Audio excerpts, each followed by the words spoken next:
Mwezi wa 12 kuna taarifa ambazo zilizagaa mwezi uliopita ambao ulikuwa na 12 2025 kwamba alipata nafasi ya kutoka kwa njia ya maridhiano ambayo kesi yake ingeweza ikaondolewa mahakamani, lakini kwa sharti moja tu kwamba apitie Ikulu kama ilivyokuwa kwa Mheshimiwa Mbowe.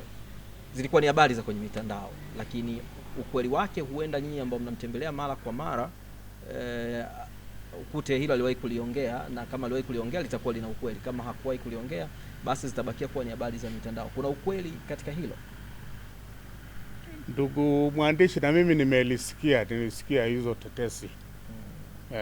Nilisikia tetesi kwamba alichukuliwa akapelekwa mahali fulani, wakaenda wakafanya mjadala kwamba watamtoa, lakini kwa masharti ya kwamba kwanza sharti kwamba akitoka huku nje afunge mdomo, asizungumze tena, au kama haitawezekana basi akitolewa afanye nini, atoke nje ya nchi, ahame.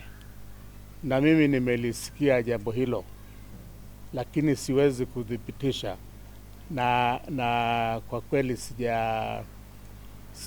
nimezungumza na huyu ndugu yangu, hatujazungumzia jambo hilo, hajanidokeza jambo hilo, na ingawaje najua msimamo wake, ingawaje najua msimamo wake. Msimamo wake ni upi?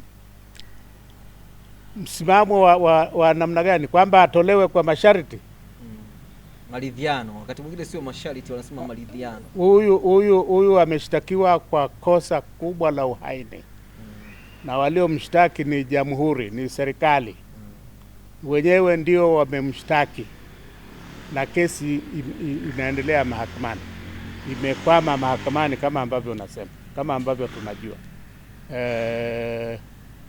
Sasa kwa hivyo wewe mshtakiwa utapewaje masharti kwamba tutafuta kesi, lakini ukitoka funga mdomo wako, au ukitoka hama nchi? Unahama nchi ile unaita nini, ile kitovu cha yule bwana kiko Tanzania, unapomwambia ahame nchi aende wapi? Maki ni Mtanzania. Tumeanza kufikiria ingekuwa huyu Tundu ni ametoka kwenye makabila pembezoni mwa Tanzania,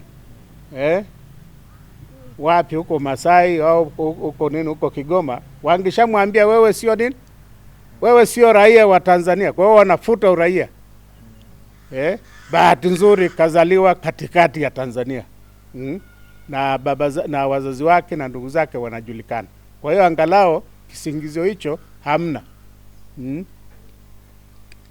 Hamna.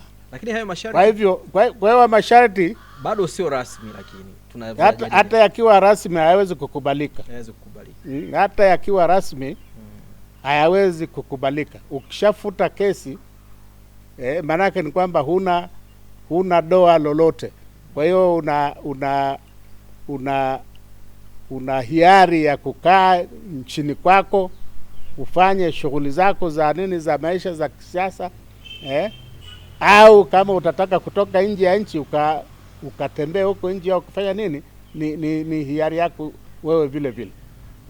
Kwa hiyo kwa kifupi ni kwamba swala la kufuta kesi sio aliko ndani wala nje ya uwezo wa Mheshimiwa Lissu. Yes. Yanaweza, ila masharti ni kitu ambacho hakitakiwi. Swala la kufuta kesi liko kwenye mikono ya mkurugenzi wa mashtaka 100%.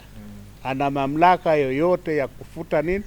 Ana mamlaka yote ya kufuka shauri hilo muda wowote, na bila kutoa sababu. Jamhuri ya Kenya, ukiwa mshtakiwa Kenya, kama mkurugenzi wa mashtaka anataka kufuta kesi, lazima aiambie mahakama ni kwa nini anafuta hiyo kesi, ili kama baadaye utataka kuja kumshtaki tena, ueleze mahakama kwa nini sasa hivi unataka nini hiyo kesi irudi. bahati nzuri au mbaya, nitasema ni bahati mbaya. Bahati mbaya hapa Tanzania, mkurugenzi wa mashtaka halazimiki kutoa sababu kwa nini anafuta mashtaka. Itatosha tu kusema anafuta mashtaka kwa sababu hana nia ya kuendelea nayo basi. Kwa hivyo wanaweza wakafuta mashtaka wakati wowote bila kumwekea nini masharti. Okay. Au kuendelea nayo kuendelea nayo kwa kuita mashahidi na nini.